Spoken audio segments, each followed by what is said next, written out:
autismo deve ter níveis diferentes, Isso. né? Tem Vocês estavam me falando do Messi. do Messi. O Messi, o jogador Messi, que foi escolhido aqui um dos melhores jogadores, né? Ou o melhor jogador do mundo até então. Ele é autista, mas ele tem um nível diferente, o dele não seria Isso, profundo? atualmente se fala em espectro autista, Isso, tá? Então são diferentes níveis de autismo, tá? Então você tem aquele autista clássico, que todo mundo conhece, que já viu em filmes, que fica travado, que tem essa característica do mutismo. Inclusive tem filmes, por exemplo, o Tom Cruise, me parece, fez um filme com... Ele tinha um irmão autista, parece? Ou não? Ou era outro? Eu não assisti. Você lembra o nome de filmes que você poderia citar aqui? Eu sou péssima para guardar nome dos filmes. Eu sei que tem um com a Sandra Bullock, que acho que é Um Caminho para Dois, que ela tem 2 filhinhos autistas, e eles têm muito essa característica aí, inclusive é baseado em fatos reais. Eu perguntei dos filmes porque a gente já viu, você citou filmes, a gente já viu diferentes níveis de autismo. De autismo, exatamente. Essa do Messi, por exemplo, o autismo nele não tem, por exemplo, não tem nenhum retardo mental. Essas pessoas com essa síndrome igual do Messi, né? Do Asperger. Só desculpa, a nossa diretora me lembrou o nome do filme que eu estava tentando, Rayman é o nome do filme. É mesmo, eu li isso numa reportagem, é verdade. Por exemplo, o Messi, o que a gente percebe nele? Estava assistindo lá o final da Copa, não sei se vocês conseguiram observar. As pessoas com essa síndrome, elas têm muita dificuldade com perder. Então, na hora que ele perdeu ali, que ele não conseguiu ganhar a Copa, ele ficou transtornado. Ele não olhava no rosto de nenhuma pessoa que estava ali para baixo. Eles ficam nervosos, ficam alterados.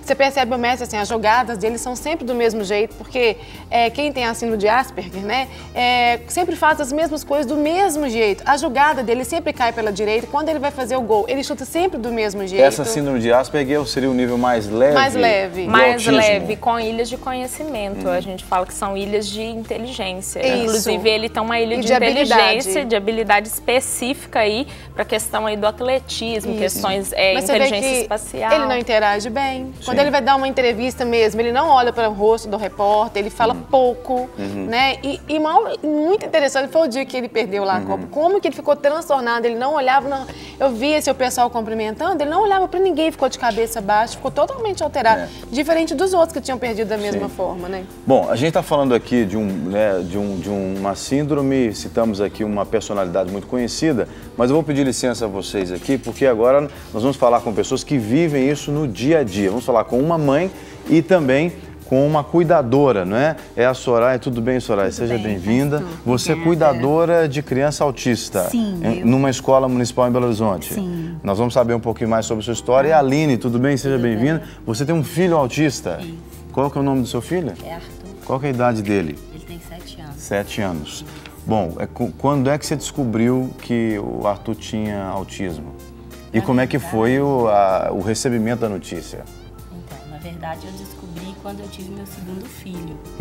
Porque como ele era o primeiro filho, então para mim o desenvolvimento dele estava normal. Aí quando eu tive o segundo filho, é que eu fui ver as diferenças, né? Do atraso dele, na verdade, para tudo, para aprender a falar, para aprender a andar. Até então ele não estava envolvido diretamente na escola? Não, ele não estava na escola. Eu só fui colocar ele na escola mesmo depois que o meu outro filho nasceu. Que aí eu precisei trabalhar e coloquei ele e coloquei o Arthur também. Mas eu descobri, na verdade, quem descobriu foi o meu marido. A gente via que tinha alguma coisa de diferente no Arthur. Sim. Só que eu, como mãe, por exemplo, a gente nunca vai imaginar que o filho da gente tem alguma coisa. E o meu marido, e como eu olhava por esse lado, meu marido olhou por o outro lado. E foi pesquisar na internet. Por que uma criança da idade dele não falava, tinha as características diferentes de outras crianças. Então até então vocês nem faziam ideia do que seria, não. né? Aí com uns 3 anos de idade, aí meu marido começou a pesquisar e viu na internet sobre o autismo. Aí ele viu que as características do Arthur batia com as crianças, com os vídeos que ele viu na internet. Aí é que a gente foi procurar ajuda de médicos. E no caso do Arthur, os médicos conseguiram descobrir o porquê que ele nasceu com autismo? Não. Então não tem uma explicação? Não. Não tem ninguém na família que tem autismo? Eu tenho um sobrinho de 7 anos também, ele é autista também. Só que eu só vim saber dele também Quando eu descobri do Arthur, meu irmão já sabia, mas ele escondeu isso da gente. Então eu só vim saber mesmo depois que eu fiquei sabendo do Arthur.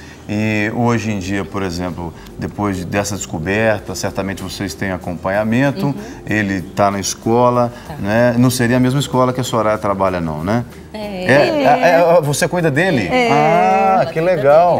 Foi uma ótima coincidência, né? A prefeitura abraçou essa causa de receber as crianças especiais. Então, o Arthur já está no 2º ano que eu estou com ele. E aí eu estou acompanhando o desenvolvimento dele, assim como as meninas falaram dessa forma toda que acontece, a dificuldade de falar, a repetição muita, né? E aí eu fico por conta dele, sento ao lado dele e aí a professora vai lecionando e eu vou mostrando para ele de uma forma mais lúdica. Ele tem que aprender tudo assim com bichinhos, com letras, só uma forma de letra, que é a caixa alta. E aí ele vai desenvolvendo, né?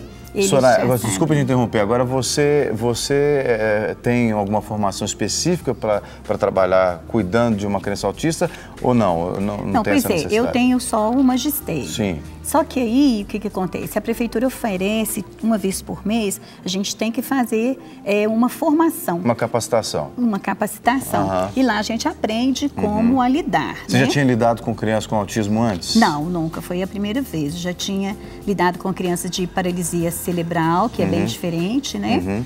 Com o TDAH, que também é bem diferente, e com o Arthur foi uma novidade. Quando a gente acha que na vida a gente já sabe tudo e a gente pega uma criança assim, aí você vê que você vai começar tudo de novo com a criança, né? E é muito interessante, porque a gente pensa, ele não vai aprender, não vai ler, e consegue aprender sim. Porque ele já sabe o alfabeto, ele já conhece os números, ele já está juntando as sílabas. E a relação dele na sala com os meninos, até mesmo a Aline com os coleguinhas também, ela passou a ser mais fácil, natural, ou ainda você acredita que os colegas têm certa dificuldade de lidar? Pois é, eu achei que antes a criança ele iria vir para a escola só para socialização, só que isso não aconteceu. Ele vê os coleguinhas e quer estar perto, no recreio, ele está junto. A professora fala assim, vai Arthur, fala aí a palavra. E ele começa a rir, levanta. Aí todo mundo ajuda ele a falar, ele fala. E isso para a criança é ótimo, ele sentir que ele está na sociedade, que ele está na sala de aula, que ele está lá com todo mundo. E na hora da merenda ele fala comigo, vamos para a fila. E é muito engraçado e a professora vibra com aquilo, porque não é todo mundo que aceita uma criança, mas desde que a sociedade, a política, comece a inserir essa criança no contexto... Aliás, é um direito dela, né? É um direito da criança, né? É um direito dela. De ter esse atendimento. Vanessa, esse exemplo aqui é lindo, né? Estou amando, porque eu sou totalmente a favor da inclusão escolar. Então, você vê que a inclusão dá certo. Olha como está funcionando. Você está feliz, Aline? Muito melhor, não é? Ele melhorou bastante desde quando eu fiquei sabendo isso, fala a diferença que você notou nele, principal diferença, Aline. Hoje, o Arthur, antes, ele não conversava muito. Hoje, ele conversa muito mais. Ele não se comunicava. Ele pediu, assim, quando ele queria alguma coisa, ele ficava muito nervoso e eu tinha que descobrir o que ele queria. Hoje não, hoje ele chega perto de mim e pede, ou então ele mesmo vai lá e pega. Então ele assim, hoje ele tem uma independência e a escola ajudou demais, a escola foi fundamental nessa parte. Eu queria que você falasse para as mães que estão em casa, Aline, porque o seu testemunho a sua vinda aqui é um presente de Deus para muitas pessoas que têm filhos com necessidades especiais, né? Não só o caso do autismo, mas outras necessidades. Até a Soraya citou que ela já havia trabalhado com crianças com paralisia cerebral. Mas você é uma mãe jovem, a gente percebe, ouvindo você falar, a gente percebe que você e seu marido são pais abençoados, né? Seu marido foi lá pesquisar quando ele era criança, quer dizer, são pais que querem o bem para os filhos. Então, a sua vinda aqui é um presente de Deus para muitas mães que nos assistem. Então, Fala para essas mães que estão em casa, porque às vezes tem uma mãe que está desesperada, até nervosa, brava com Deus, porque Deus permitiu ela ter um filho daquela forma. Filhos com necessidades especiais são presentes especiais, não é isso? É verdade. E assim... Você pode falar para aquela câmera ali, ó, tanto a gente ensina para eles, quanto eles ensinam para a gente. A gente passa a ser uma pessoa melhor, né? E eu digo que as mães que está descobrindo agora, no caso, não desanime, sabe? Não acha que é o fim, não, porque não é o começo. Eles precisam da gente, então a gente tem que correr atrás para ajudar eles, porque eles estão num mundo totalmente diferente do deles. Assim, então a gente tem que trazer eles para o nosso mundo, para que eles entrem na sociedade, estudem, façam amizades, faz tudo que uma pessoa normal faz. E eles têm essa capacidade, eles são ótimos, são super inteligentes. Então, com muita persistência da mãe, dos pais, né, no caso, da sociedade, eles conseguem tudo que eles querem. Muito bem. Bom, Vanessa, a gente está caminhando já, pessoal, para o nosso final aqui, mas Vanessa e Daiana também, porque a Daiana está na área, né? Existe algum tipo de exame que os pais conseguem diagnosticar o mais cedo possível? Qual seria o primeiro profissional que os pais devem procurar? O médico, os pais vão procurar um médico, né? Acho que a Aline pode confirmar isso, o pediatra, o fonoaudiólogo, porque a criança demora muito para começar a falar. Né? São os primeiros profissionais. Né? O primeiro sinal que ela mesma citou é que os pais notam a ausência da fala, né? A criança muitas vezes fica fazendo muitos gestos, ou muitas vezes ela quer um copo com água e pega o braço da mãe, leva até o copo com água, mas ela não pede ou não aponta. Então a primeira coisa que incomoda é a questão da fala. Muitas vezes vai parar primeiro no fonoaudiólogo, no psiquiatra. E o médico ele vai avaliar pelos sintomas e sinais, né? Então através dos sintomas ele vai perceber se a criança tem ou não o autismo. Entendi.